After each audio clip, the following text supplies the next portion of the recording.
Hello everyone, कैसे हो सभी लोग। Again I hope all of you are doing good. So students, today we are going to discuss some PYQs for DBT exam. Yes, DBT के 2021 से लिए हुए कुछ PYQs है जिसको हम आज डिस्कस करेंगे. स्टूडेंट्स, आई होप ये आप लोगों के यूज़फुल होगा जो भी आपका एग्ज़ाम हो रहा है उसके लिए, क्योंकि हम सिर्फ क्वेश्चंस के आंसर्स नहीं, बट यस हम उसके एक्सप्लेनेशन के साथ भी, कंसेप्ट के साथ में भी उसको पढ़ेंगे. Right. So come on, just जल्दी जल्दी सारे बच्चे क्लास शुरू कर दीजिए और लिंक को शेयर कर दीजिए so that the other students can also see और वॉच दिस वीडियो. ठीक है. तो पहला क्वेश्चन देखो स्टूडेंट्स, तो क्या था. म्यूटेशन, ये पार्ट ए में आया हुआ क्वेश्चन है. Mutation that generates termination codon is known as. ऐसा म्यूटेशन जो कि टर्मिनेशन कोडॉन जनरेट करता है. आई थिंक सिंपल सा क्वेश्चन है. ऑप्शंस है missense mutation, nonsense mutation, silent mutation या फिर reverse mutation.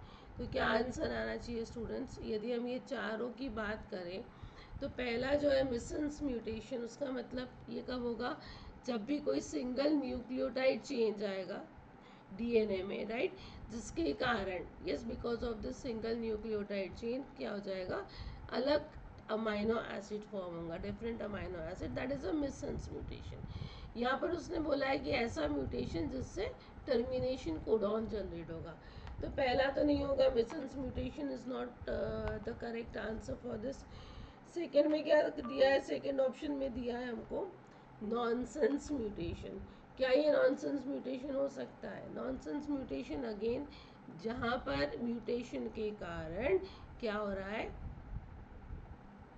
We can say that yes termination codon जो जनरेट हो रहा है, तो क्या हम इसी को कहते हैं nonsense mutation. Yes, DNA change के जो कॉज करता है प्रोटीन को to end its translation yes early, जल्दी जो नॉर्मल केस में उसका ट्रांसलेशन होना उससे पहले ख़त्म हो जाएगा और एक तरह का नॉन फंक्शनल प्रोटीन बन जाएगा. Isn't it.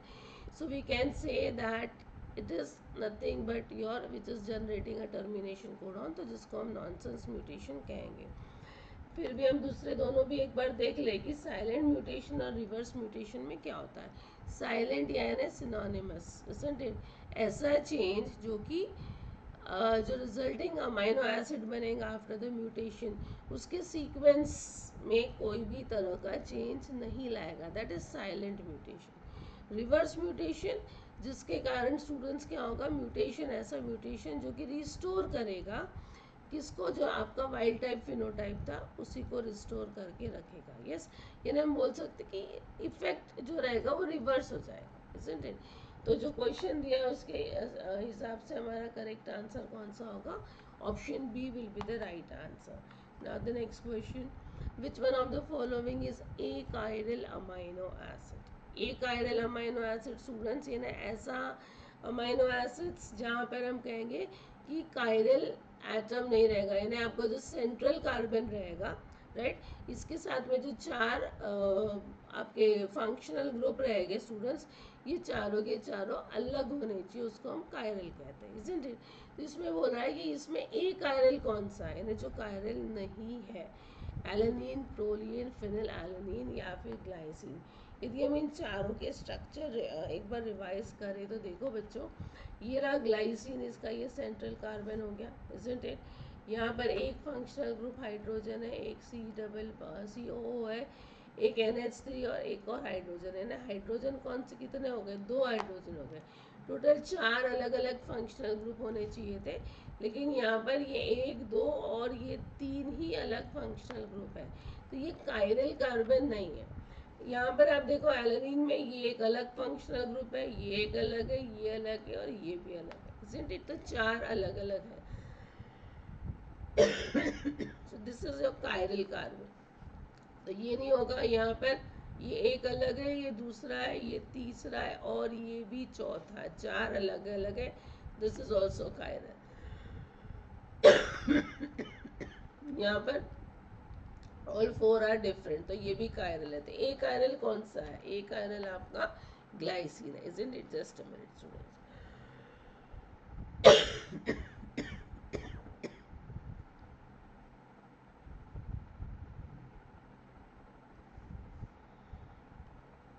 ओके, सो यहाँ पे आपका करेक्ट आंसर कौन सा हो जाएगा?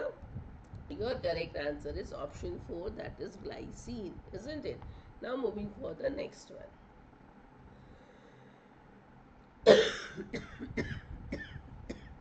Very sorry.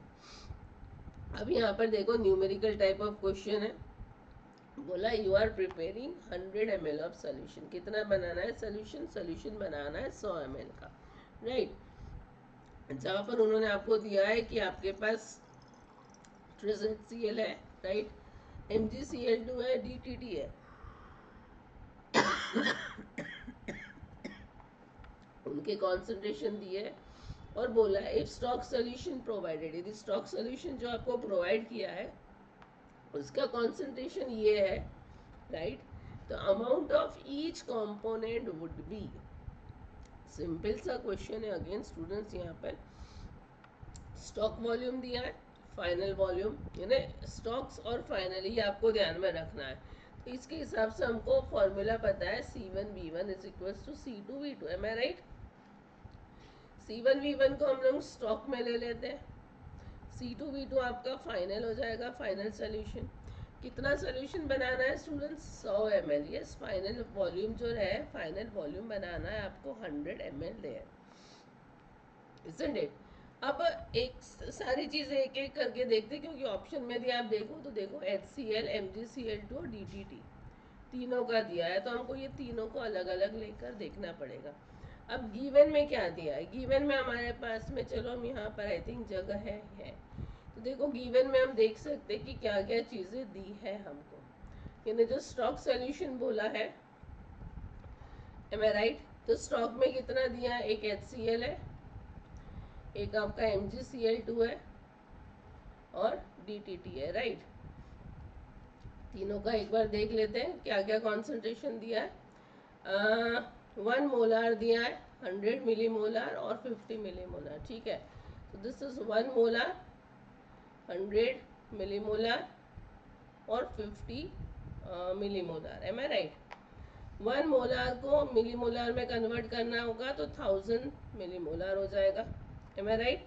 तो ये हो गया स्टॉक. तो C1V1 is equals to C2V2 वाला जो केस है, ठीक है. अब फाइनल जो है,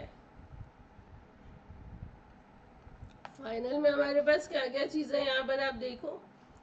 हमको दिस इज गिवन देयर, और फाइनल प्रिपेयर कितना करना है, वॉल्यूम कितना बनाना है, 100 ml का वॉल्यूम बनाना है ना. मेरे को क्या निकालना है स्टूडेंट्स? हमको V1 निकालना है कि V2 निकालना है? हमको V फाइनल निकालना है, राइट. यानी हमको ये निकालना है, isn't it? तो हमारे पास फॉर्मूला क्या हो जाएगा? हमारे पास में फॉर्मूला हो जाएगा जो भी V2 है या फिर V फाइनल जिसको हम बोल सकते हैं, which is equals to C1V1 upon C2. ये हमको हर जगह पर यूज करना है, ठीक है. तो पहले हम HCl के लिए यूज करते हैं स्टूडेंट्स यहाँ पर. सो फॉर HCl देखो यहाँ पर मैं लिख रही हूँ V2 is equals to C1V1 upon C2. Now for HCl के लिए क्या आ जाएगा? V2 निकालना है अगेन, राइट. तो मेरा क्या आ जाएगा यहाँ पर?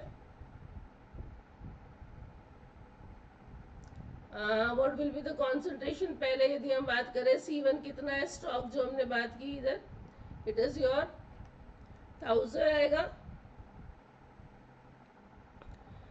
क्या करेंगे? क्या हम सही कर रहे हैं कि गलत कर रहे हैं? If I am talking about your HCl,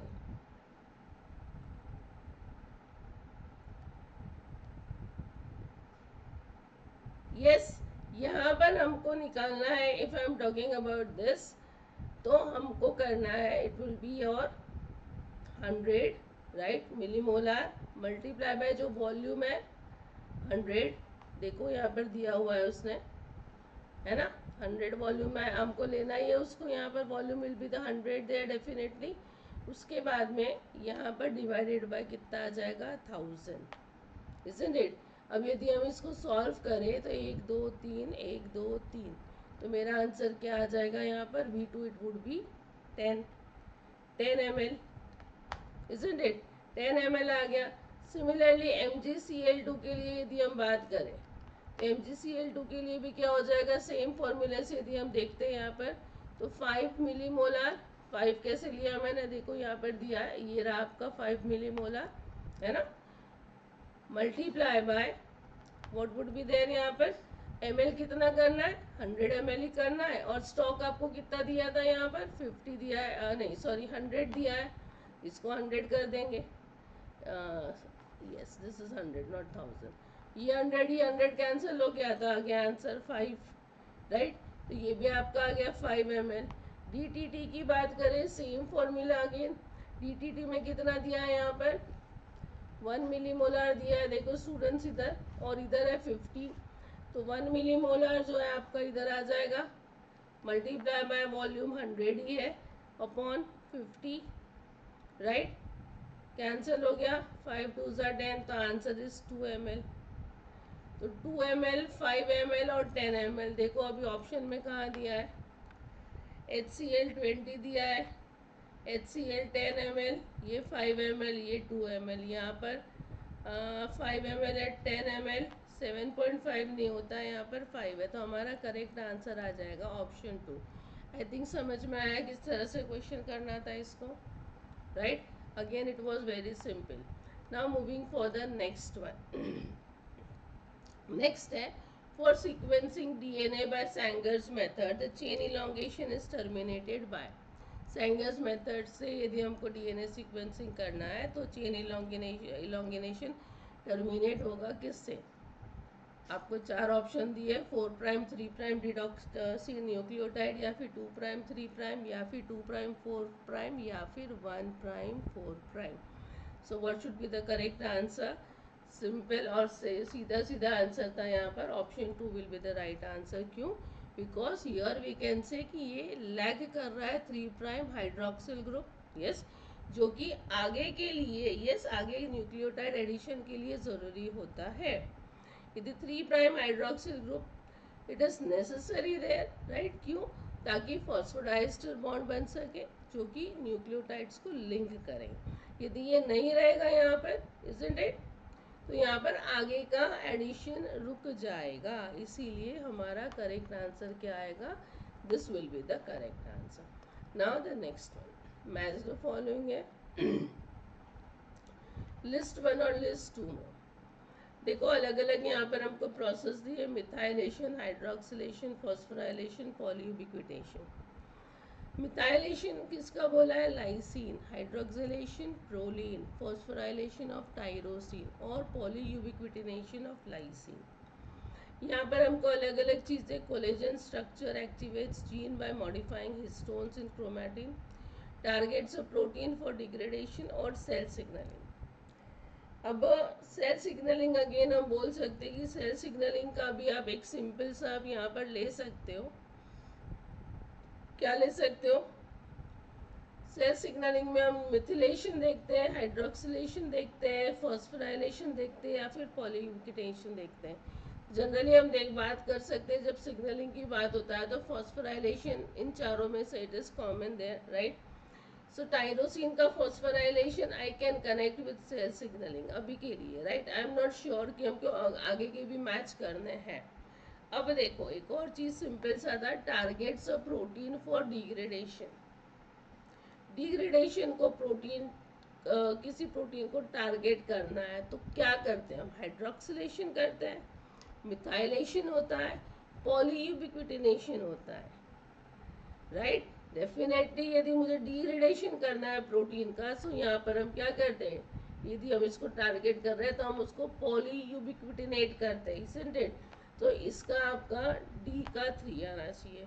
अभी यहाँ देखो सी का 4, सी का 4, सी का 4, डी का 3 यहाँ आ रहा है, यहाँ पर डी का 2 दे रहा है। फिर भी हम लोग दूसरे दोनों भी एक बार देख लेंगे। हाइड्रोक्सिलेशन ऑफ प्रोलीन, हाइड्रोक्सिलेशन से क्या होता है, फ्लेक्सिबिलिटी रेगुलेट होती है, राइट। तो हाइड्रोक्सिलेशन ऑफ प्रोलीन जनरली हम देखेंगे कोलेजन स्ट्रक्चर के लिए, ठीक है। और मिथाइलेशन ऑफ लाइसिन जो बोला है यहाँ पर, इजंट इट, एक तरह का पोस्ट ट्रांजिशनल मॉडिफिकेशन की बात होती है यहाँ पर हिस्टोन में, राइट। तो इसलिए मिथाइलेशन डेफिनेटली इसका आंसर यही आएगा। तो हमारा करेक्ट आंसर क्या होता है फिर? ए का 2 का दिया है, ए का 2 इधर ही है और बी का 1, राइट। तो मेरा करेक्ट आंसर आ जाएगा option 3 will be the right answer. I think this is clear. Now moving for the next. Again यहाँ पर कुछ कंपोनेंट्स और फिजियोलॉजिकल कंडीशन दी है। अगेन ये भी बायोकेमिस्ट्री का बहुत ही बेसिक सा क्वेश्चन है। अमाइनो एसिड्स की यदि हम बात करें तो जब हम स्ट्रक्चर पढ़ते हैं तो ये स्टार्टिंग ही हम लोग ये पढ़ते हैं और ये हमको सभी को इसके स्ट्रक्चर के साथ हमको उनकी कंडीशंस याद रहनी चाहिए, isn't it?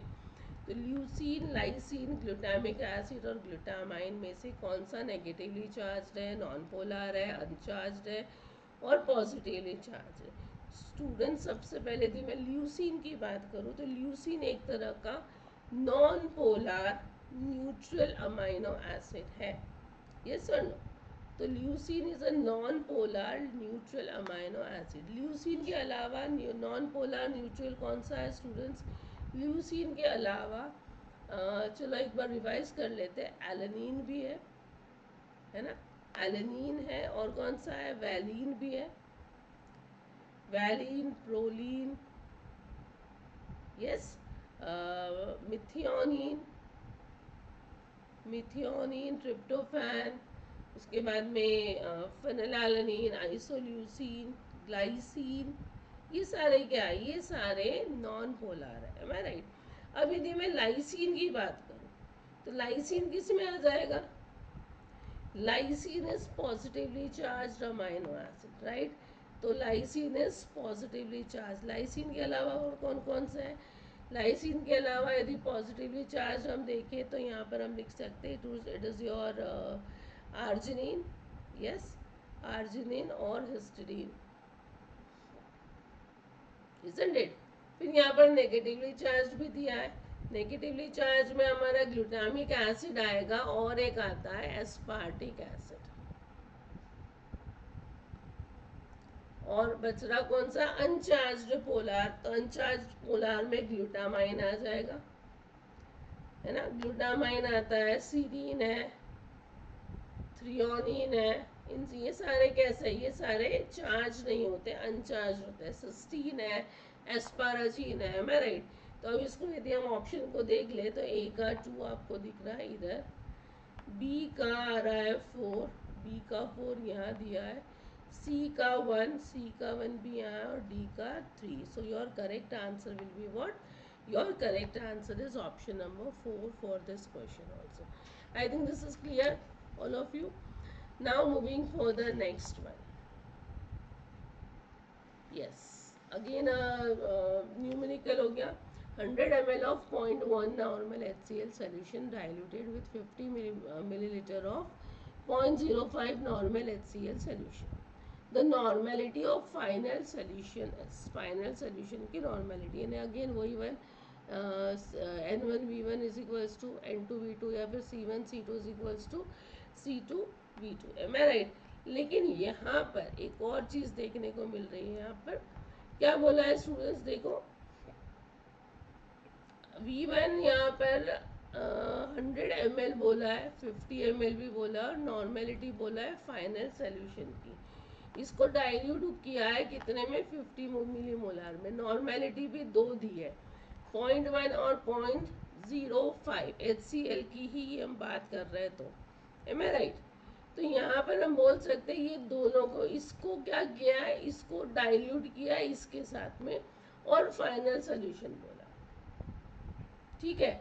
So 100 ml of 0.1 normal HCl और दूसरा है 50 ml ऑफ 0.05 नॉर्मल HCl। यानी ये हो गया मेरा कितना? ये आपका ml जो हो गया, इसको मैं V1 ले सकती हूँ और दूसरा आ जाएगा नॉर्मेलिटी जो है उसको हम लोग चलो N1 ले लिए, ठीक है? सिमिलरली ये V2 हो जाएगा, N2 हो जाएगा और मुझे फाइनल जो निकालना है that would be then V3 and N3। तो इन दोनों को प्लस करेंगे तब मेरा फाइनल आएगा, यस और नो? तो मेरे पास हो जाएगा N1V1 plus N2V2 is equals to N3V3, yes or no? N1 क्या है स्टूडेंट्स? 100। वॉल्यूम कितना है उसका? 100 ml, नॉर्मेलिटी है 0.1 नॉर्मल, प्लस N2 का वॉल्यूम है कितना 50 नॉर्मेलिटी। अच्छा मैं पहले नॉर्मेलिटी के बदले यहाँ वॉल्यूम लिख रही हूँ गलती से, बट यस आई थिंक आप लोग समझ रहे हो उसको, ठीक है। यहाँ पर इसकी नॉर्मेलिटी कितनी दी है 0.05 नॉर्मल। V3 N3 V3 की में हम क्या बात करेंगे, नॉर्मेलिटी हम बोल सकते क्या ले सकते क्या हम, या फिर हम इसको क्या ले सकते हैं वॉल्यूम ले सकते हैं, 100 प्लस 50 यानी 150 ml हो जाएगा। सो N3 मल्टीप्लाई बाय 150 ऐसा कर सकते हैं, isn't it? Volume we can add कर सकते हैं ना, इन दोनों को ऐड कर दिया। अब इसको सॉल्व करना है डायरेक्टली, 100 इंटू 0.1 करोगे आप तो इट इज डेसिमल इधर आ जाएगा तो 10 हो जाएगा, प्लस 50 इंटू 0.05, यहाँ पर एक और जीरो आ जाएगा और 2 चला गया इधर। So what will be the answer students, 5 5 25, yes it is 0 point या फिर 2.50 which is equals to 150 into N3, ठीक है। इन दोनों को ऐड कर दो, 10 प्लस 2.5 यानी 12.5 विच इज इक्वल्स टू 150 N3। तो N3 यानी कितना हो गया, N3 is equals to 12.5 divided by 150। ये डेसिमल हट गया तो नीचे एक और जीरो आ जाएगा, इसको आप डिवाइड करोगे तो भी 0.083 नॉर्मल आया है क्या ऑप्शन यहाँ पर, yes it is there 0.083 normal, option 3 will be the correct answer. था सिंपल, थोड़ा सा अलग था but yes it is again a simple one. Now moving for the next question. If the codon for translation of mRNAs to proteins were 4 letters long instead of 3, what would be the maximum number of hypothetical amino acids that could uniquely be recognized by the tRNAs, assuming only one codon as a stop codon? इस तरह के questions बहुत बार आ चुके हैं students. आई think simple है question इसका। क्या बोला है कि यदि कोडॉन जो रहेगा यस 4 लेटर लॉन्ग है इंस्टेड ऑफ 3, 3 के बदले 4 लेटर लॉन्ग है, तो क्या आना चाहिए आंसर एनीवन? तो what would be the maximum number of hypothetical amino acid, what should be the maximum number of hypothetical amino acid? 4 base pair है, ट्रिपलेट कोडॉन्स है, 4 का क्यूब करो 64 पॉसिबल कोडॉन्स हो जाएंगे। अब यहाँ पर बोल रहे हैं but if instead of triplet, यदि एक क्वाड्रप्लेट है ये ना 4 का पावर 4 करना है तो क्या हो जाएगा 4 into 4 into 4 into 4, it will B 256, और एक ही स्टॉप कोडॉन है -1 कर दो तो it would B 255। Answer is option 2 will be the right answer, right. Next one, beta lactam ring is present in, beta lactam ring कहाँ पर present होती है? पेनिसिलिन, टेट्रासाइक्लिन, क्लोराम्फेनिकोल या फिर इरिथ्रोमाइसिन। अब ये बीटा लैक्टम रिंग क्या होता है anyone? Actually beta lactam ring present होती है पेनिसिलिन में, बट ये क्या होती है एक बार हम देख लेते हैं स्टूडेंट्स।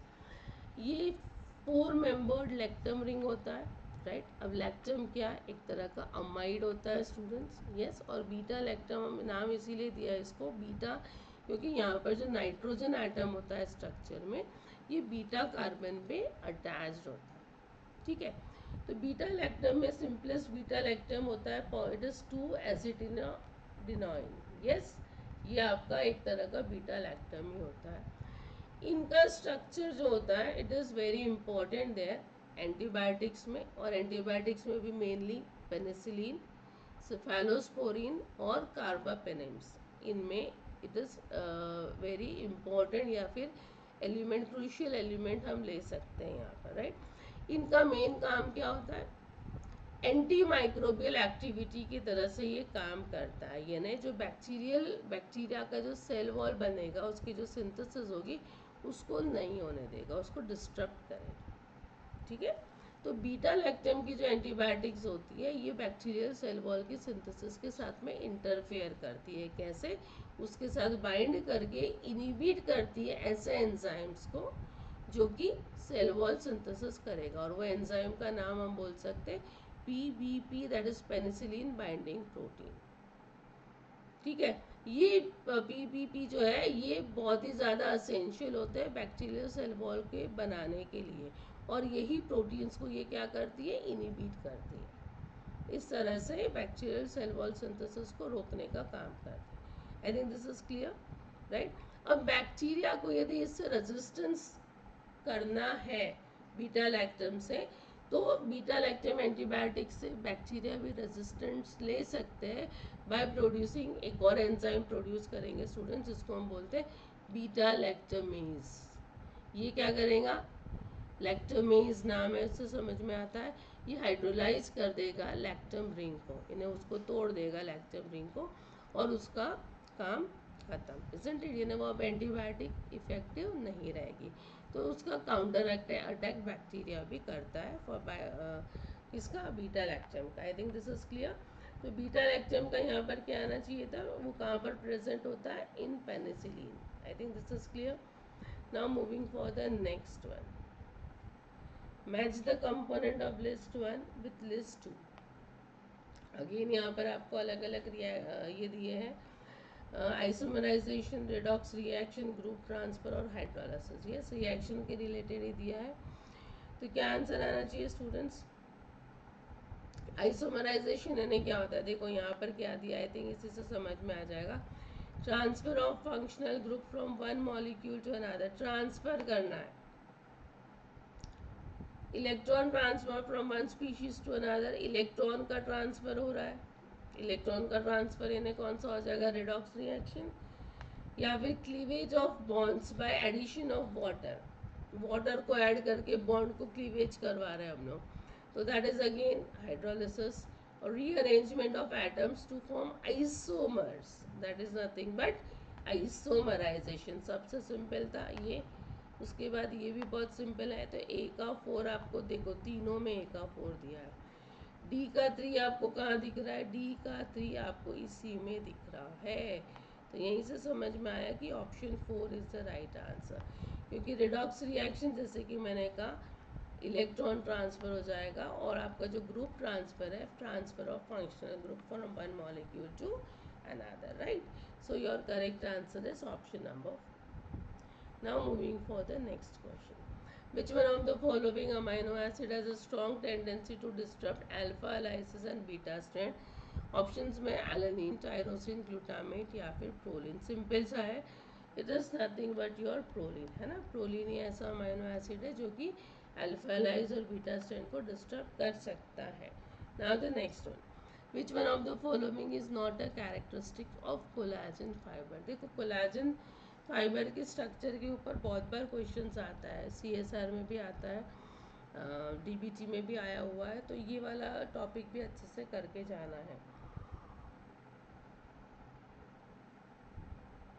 नॉट अ कैरेक्टरिस्टिक्स पूछा है, ठीक है। So just you can see the options. It is a main component of skin, bones, tendons and teeth. It is a fibrous protein with alpha helical coil structure. The core of triplet stranded helix is populated with glycine residue, and each of the strand is independently stable due to presence of hydrogen bond. क्या ये कौन सा इसमें से not वाला आएगा students, come on. ए तो ए first वाला तो सही लग रहा है, चलो एक बार देख लेते हैं। स्किन, बोन, कोलाजन, जैसे मैंने कहा पहला वाला तो बिल्कुल सही लग रहा था, ये उसके मेन कंपोनेंट होता है स्टूडेंट्स कोलाजन। यदि हम बात करें तो कैसे किससे बनता है, फाइब्रोब्लास्ट से बन रहा है जनरली, राइट, जो जो कि कनेक्टिव टिश्यूज में आपको मिलेगा। Similarly it can also be there in the smooth muscles and epithelial cells. Main feature क्या है टिपिकल कोलेजन मॉलिक्यूल का, कि लॉन्ग होता है, लंबा होता है, स्टिफ होता है, ट्रिपल स्ट्रैंड होता है, 3 स्ट्रैंड होते हैं स्टूडेंट्स, हेलिकल स्ट्रक्चर है, जहाँ पर 3 कोलेजन पॉलीपेप्टाइड चेन होती है। कितनी होती है, 3 चेन होती है, कोलेजन पॉलीपेप्टाइड चेन होती है, जिनको अल्फा चेन एक दूसरे के साथ में बॉन्ड होती है, मिली हुई होती है, राइट, रोप जैसा स्ट्रक्चर बनाती है, right. Collagen are extremely rich in proline and glycine, proline और ग्लाइसिन में रिच होते हैं, इनमें जो कि दोनों की दोनों, यदि जो हम देख रहे हैं कि उसकी जो अल्फा चेन्स होती है, राइट, पॉलीपेप्टाइड चेंज होती है, उसमें इम्पॉर्टेंट काम करते हैं, राइट। ट्रिपल स्टैंडर्ड हेलिक्स में इनका रोल बहुत ही इम्पोर्टेंट होता है। इसके अलावा यदि हम बात करें कोलाजन की, तो जो अल्फा चेन कोलाजन मॉलिक्यूल है, right, it contains large amount of proline, ठीक है। कुछ में proline and lysine residues will be there, जो कि हाइड्रोक्सिलेट होता है, राइट।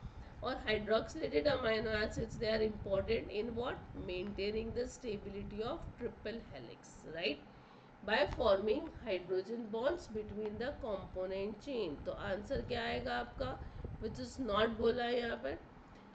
देखो ये तो सही है, ये नहीं हो जाएगा। फाइब्रस प्रोटीन है, अल्फा हेलिकल कॉइल स्ट्रक्चर, ये भी सही है। Triple standard helix, glycine, proline और ग्लाइसिन हमने कहा, ये भी सही है।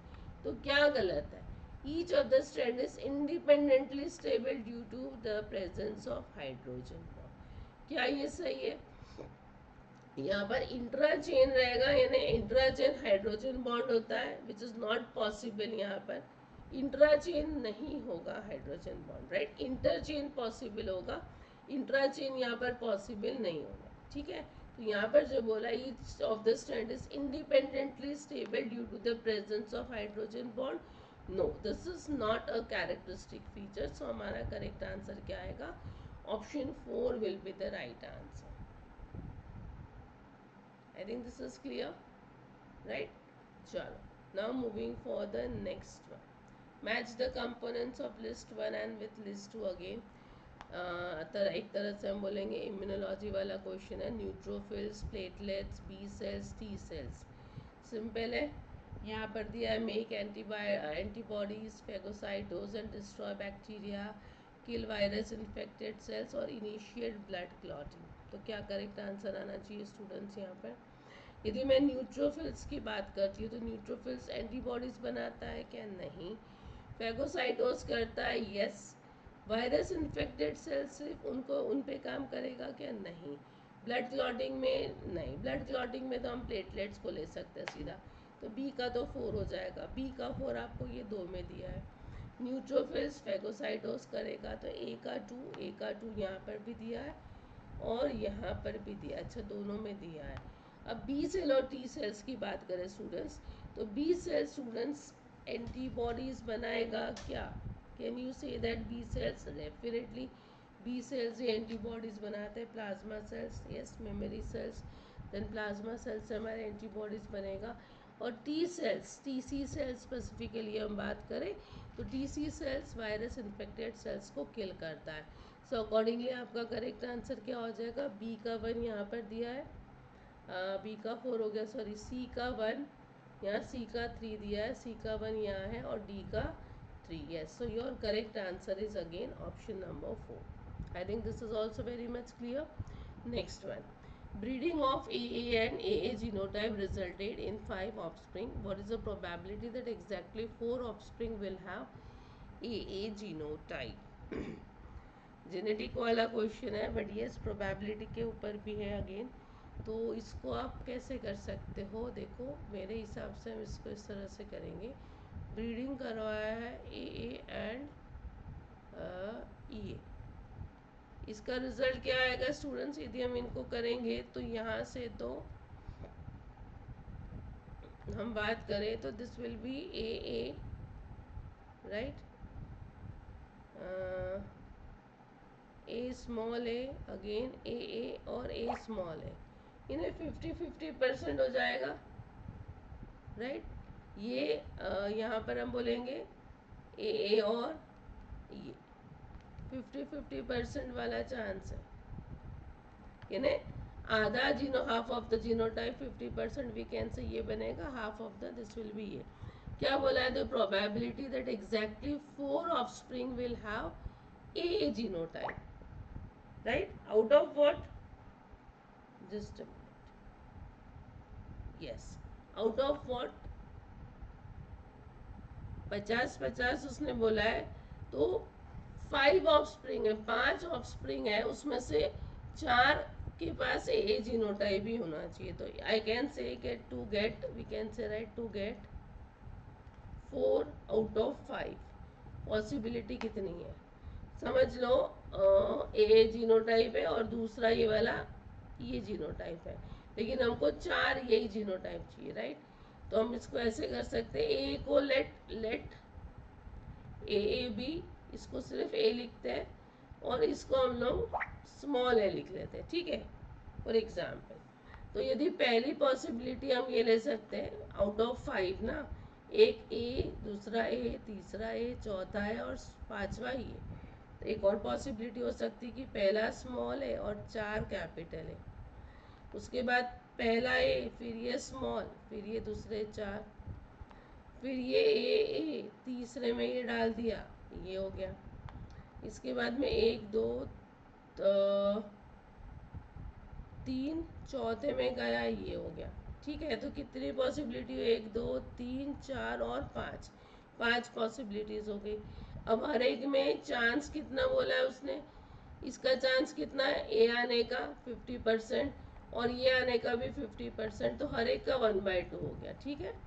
1/2 1/2 1/2 और 1/2, यानी कितना हो जाएगा स्टूडेंट्स? इसको हम करेंगे 2 2 4 4 2 8 2 16 16 2 32, 1/32। अब 1/32 है, ये एक बार एक चांस एक पॉसिबिलिटी पे, लेकिन ऐसी कितनी बन रही है? 5 अलग अलग बन रही है ना?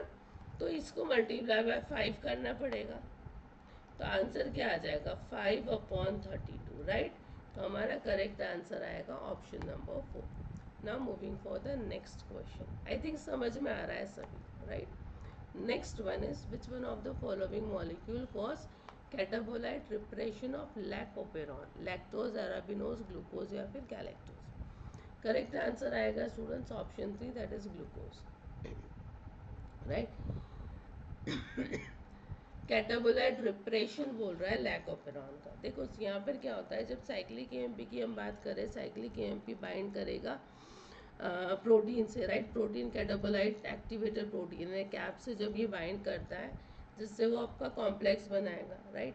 अब ये कॉम्प्लेक्स बाइंड करेगा specific DNA sequence, yes, of lac operon there, और आरएनए पॉलीमरेज की एक्टिविटी को, उसकी बाइंडिंग को बढ़ाएगा और ट्रांसक्रिप्शन को बढ़ाएगा। लेकिन ग्लूकोज जब रहता है तो ग्लूकोज क्या करता है? साइक्लिक एएमपी के प्रोडक्शन को ही इनहिबिट करता है, रोकता है, जिसके कारण उसका कॉन्सेंट्रेशन कम हो जाएगा और आपका जो कैप बन रहा है, कैप आपका नहीं बन पाएगा, इजंट इट? इसीलिए यहाँ पर कौन करेगा repression? It is your glucose, got it? Now the next one, which nuclease of bacteria is responsible for degrading the genome of invading lambda phage? Which nucleus of bacteria is responsible for degrading the genome of lambda phage? क्या आएगा?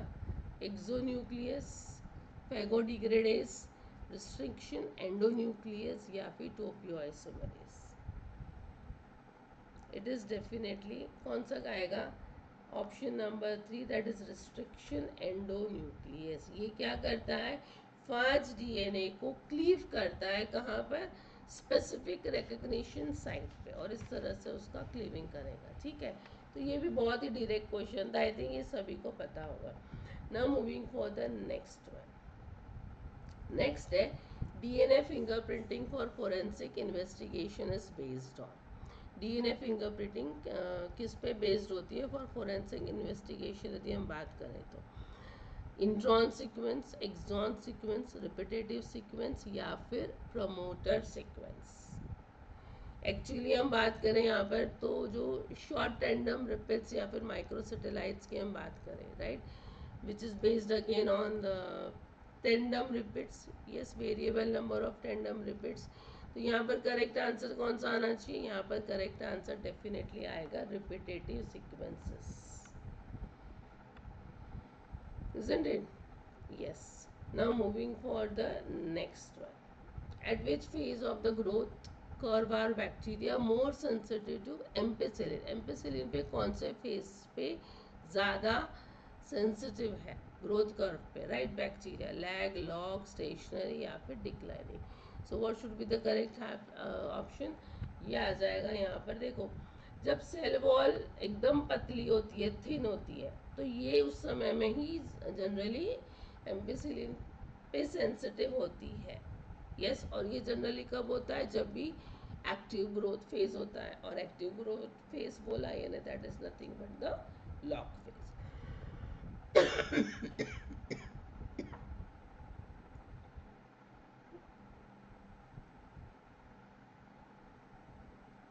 Okay, now the next question. In an electron transport chain, which one of the following can be a two electron carrier? Two electron carrier इसमें से कौन सा होगा? Just a minute, students. Yes. Cytochrome, iron sulphur proteins, flavin या फिर क्यूप्रो proteins, ये बात हो रही है ईटीसी। ठीक है, दो इलेक्ट्रॉन कैरियर।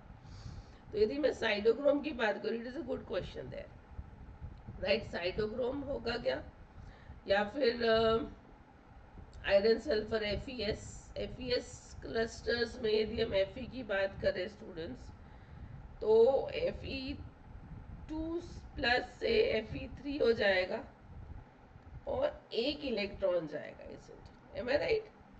वन इलेक्ट्रॉन, यहाँ पे टू इलेक्ट्रॉन कैरियर बोला है, तो ये नहीं होगा।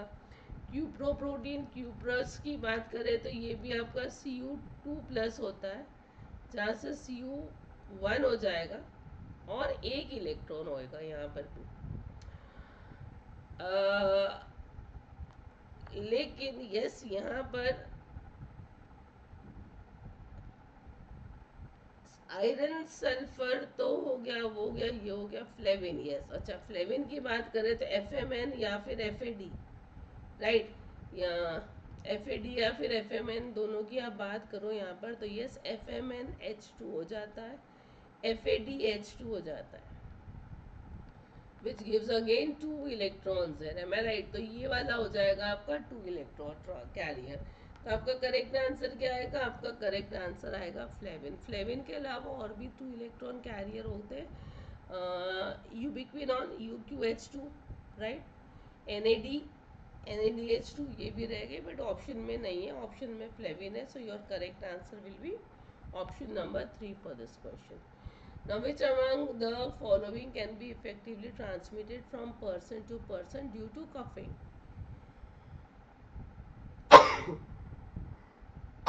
Sorry. Yes, very sorry. Yes, coughing के समय में एक पर्सन से दूसरे पर्सन पे इफेक्टिवली ट्रांसमिट क्या होगा? Swine flu, adenovirus, AIDS, tuberculosis, dengue, कोविड-19, malaria and typhoid. I think option ऐसा है कि आप उसको आराम से एलिमिनेट कर सकते हो। AIDS again person to person coughing से ट्रांसमिट होता है क्या? नहीं होता है। कोविड-19 में चलो आप बात कर लो, डेंगू की बात करें तो डेंगू होगा क्या? डेंगू तो मस्कीटो बाइट से होता है, ये भी नहीं होगा। मलेरिया अगेन मस्कीटो बाइट से होता है, आई थिंक इजंट इट? तो आपका करेक्ट आंसर क्या आएगा? आपका करेक्ट आंसर आएगा स्वाइन फ्लू और एडिनो वायरस। यस और no system? Yes, swine flu और एडिनो वायरस, क्योंकि स्वाइन फ्लू की हम बात कर रहे हैं यहाँ पर,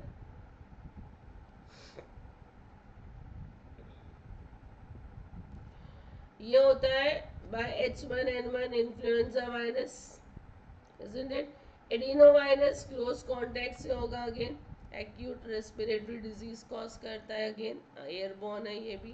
तो ये दोनों हम बोल सकते हैं ये ट्रांसमिट हो सकते हैं from person to person due to coughing. Now conversion of L pyruvate to L lactate is an example of L pyruvate को एल लैक्टेट में जो कन्वर्ट होता है, क्या रिडक्शन से होता है, ऑक्सीडेशन से होता है, आइसोमराइजेशन से होता है, या फिर ट्रांसईस्टरिफिकेशन से होता है? क्या आना चाहिए आंसर स्टूडेंट्स?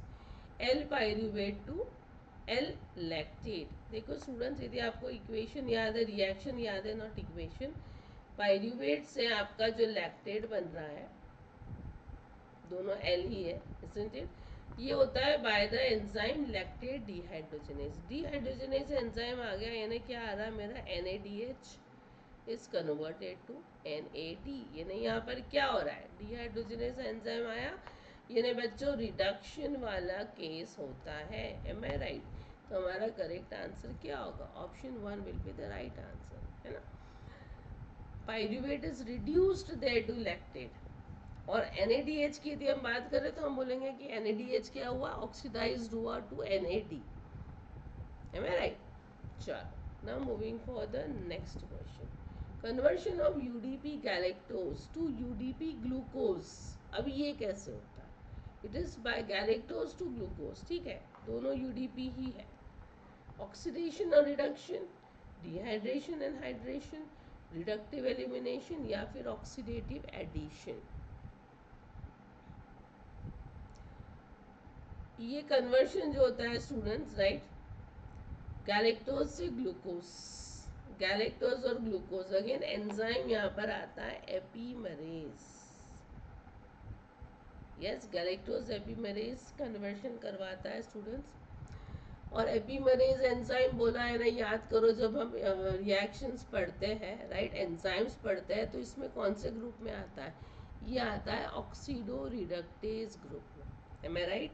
तो आपका आंसर क्या आएगा? Oxidation and reduction. यहाँ पर क्या होता है? गैलेक्टोज पहले ऑक्सीडाइज्ड होता है C4 पोजीशन पे, राइट, जहाँ से हाइड्रोजन एटम रिमूव होगा, और बाद में हाइड्रोजन एटम अगेन ऐड होता है स्टूडेंट्स सेम जगह पर रिवर्स रिएक्शन में, इजंट इट?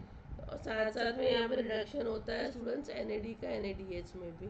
तो आपका करेक्ट आंसर क्या आएगा? Oxidation and reduction. Now moving for the next one. Which one of the following immunoglobulin cause type 1 hypersensitive immune reaction?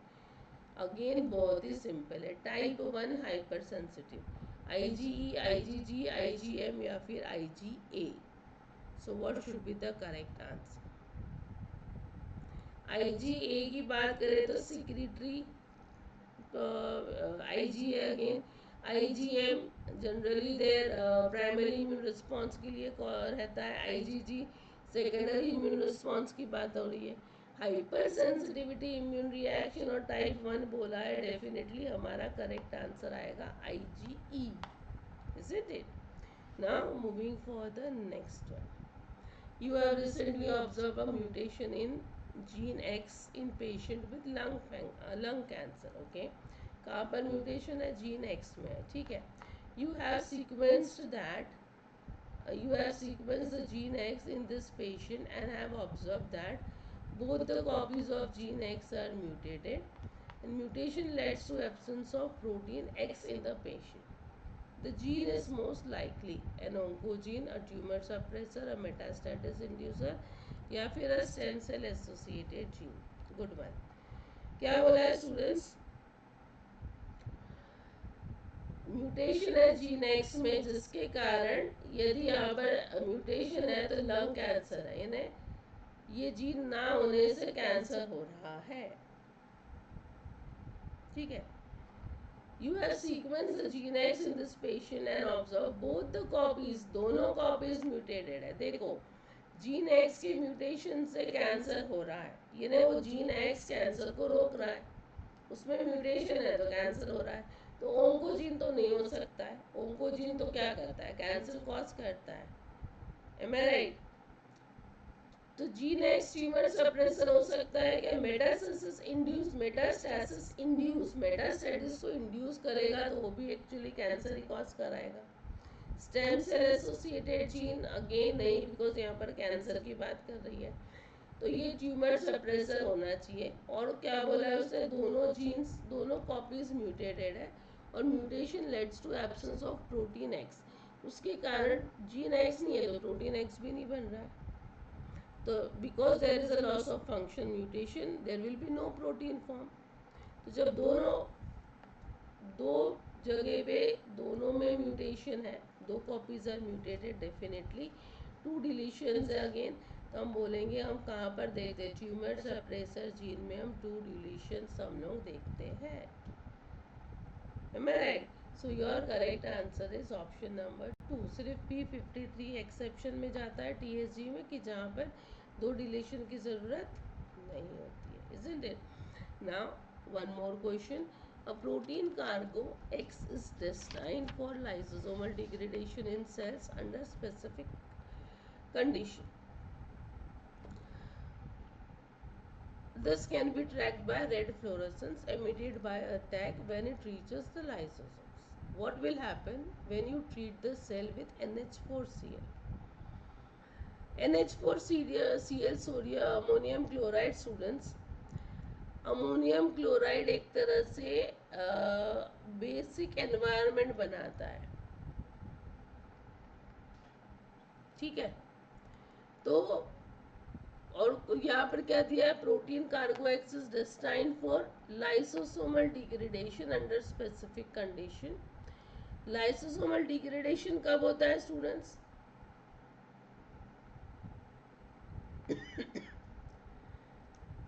Lysosomal degradation बोला है ना, lysosomal again it is what, acidification, yes.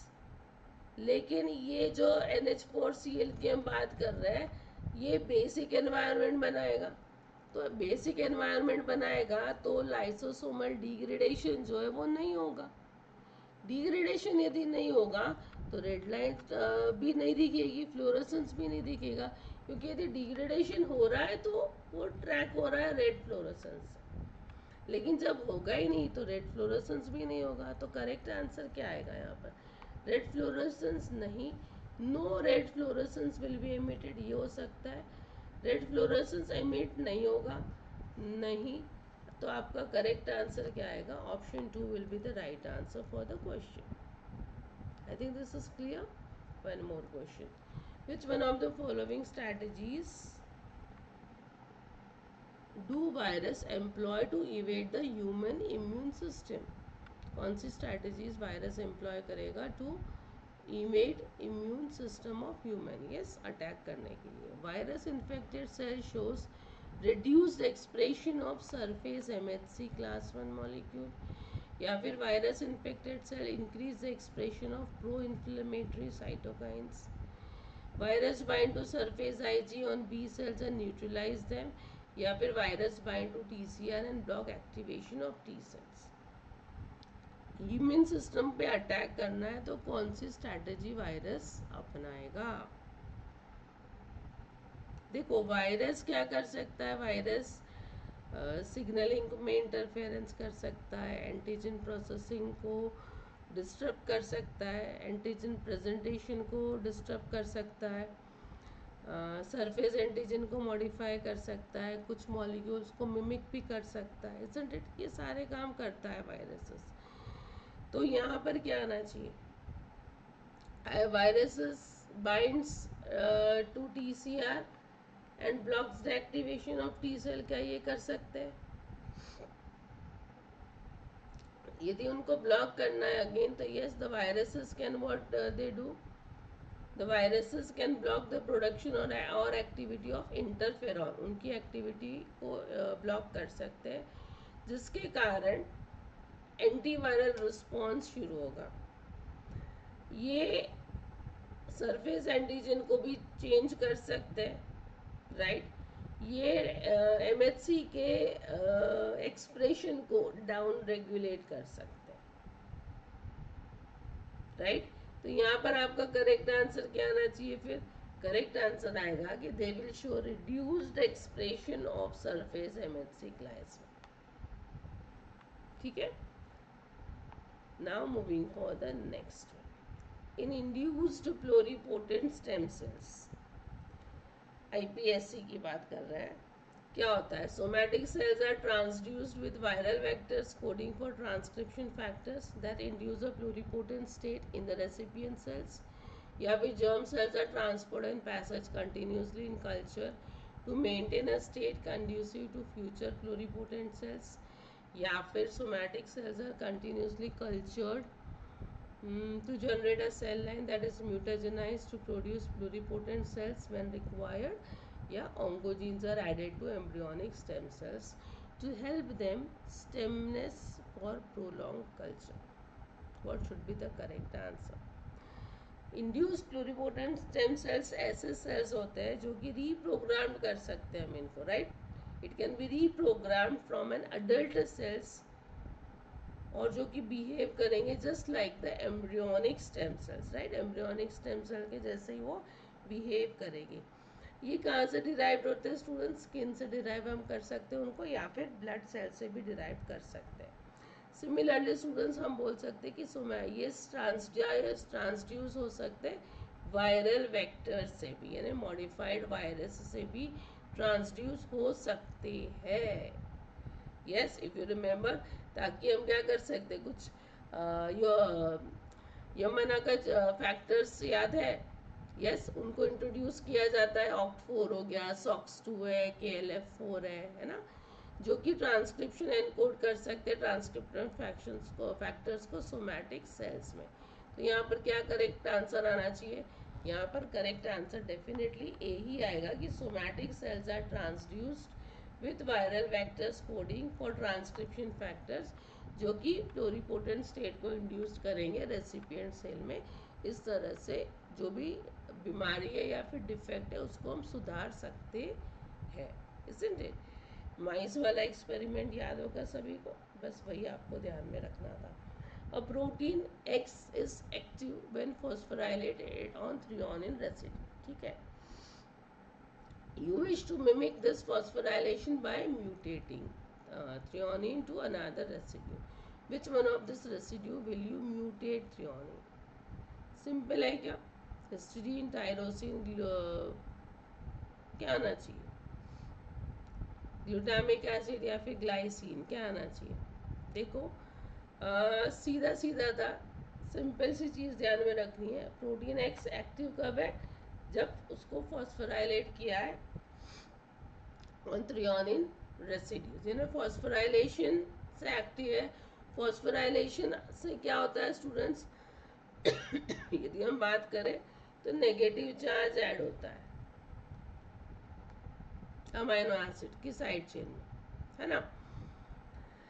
उस समय में ये protein x है, यदि हमको उसको मिमिक करना है ये फॉस्फोराइलेशन को by mutating the threonine to another residue, तो मिमिक करना है तो क्या आना चाहिए? मिमिक करना है तो एनीवन? देखो, ये जैसे आपको ध्यान में रखा, फॉस्फोराइलेशन होने से क्या हो रहा है? नेगेटिव चार्ज ऐड हो रहा है अमाइनो एसिड की साइड चेन में। सो नेगेटिवली चार्ज अमाइनो एसिड में कौन से हो गए?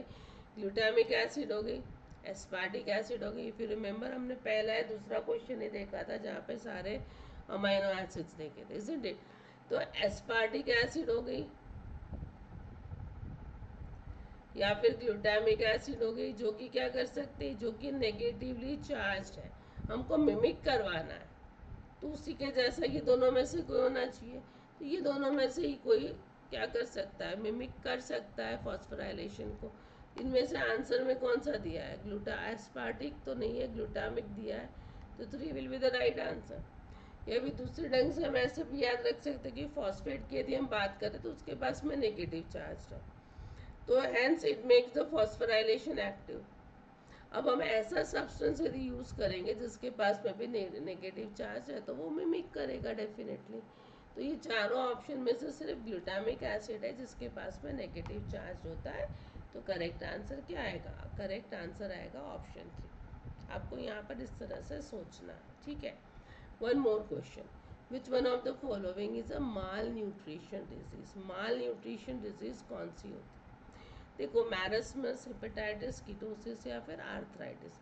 आर्थराइटिस तो जॉइंट की डिजीज है ना, तो ये नहीं हो सकता। हेपेटाइटिस की हम बात करें तो ये लीवर इन्फ्लेमेशन होता है, तो ये भी नहीं होगा। कीटोसिस में क्या होता है? कीटोन्स का बहुत ज़्यादा प्रोडक्शन होता है एज अ फैट, यस, जो कि हम एनर्जी के लिए यूज़ भी करते हैं। लेकिन माल न्यूट्रिशन की हम बात करें तो माल न्यूट्रिशन में बहुत ही सिंपल है, मैरस्मस ही आएगा, है ना। डेफिशिएंसी ऑफ क्या है? जितने भी मैक्रो न्यूट्रिएंट्स होते हमारी बॉडी को ज़रूरत होती है उनकी डेफिशिएंसी हो जाती है, तो एक तरह का डिसऑर्डर है। इसी तरह का एक और डिसऑर्डर होता है क्वाशियोरकर सिंड्रोम, आपने सुना होगा। क्वाशियोरकर स्पेसिफिकली प्रोटीन डेफिशिएंसी के कारण होता है।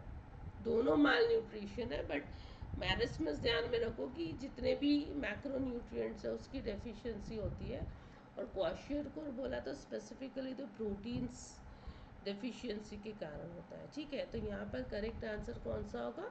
Option 1 is the right answer. One more question, What is the pH of a mixture of 0.042 molar NaH2PO4 and 0.42 molar Na2HPO4? pK दिया है, pK दिया है बेटा, pH पूछा है आपको, एसिड बेस दोनों दिए है, तो हेंडरसन हैजलबर्ग इक्वेशन लगाओगे, pH is equals to pKa plus log of what? Base by acid, am I right? pK कितना दिया है? 6.86 दिया है। log of base कौन सा आ जाएगा यहाँ पर? 0.42 और एसिड आ गया 0.042, 6.86। इन दोनों को यदि आप डिवाइड करोगे तो क्या आएगा? ये पॉइंट डेसिमल यहाँ से निकाल दो, यहाँ लग जाएगा, तो 1 ज़ा 10 ज़ा, am I right?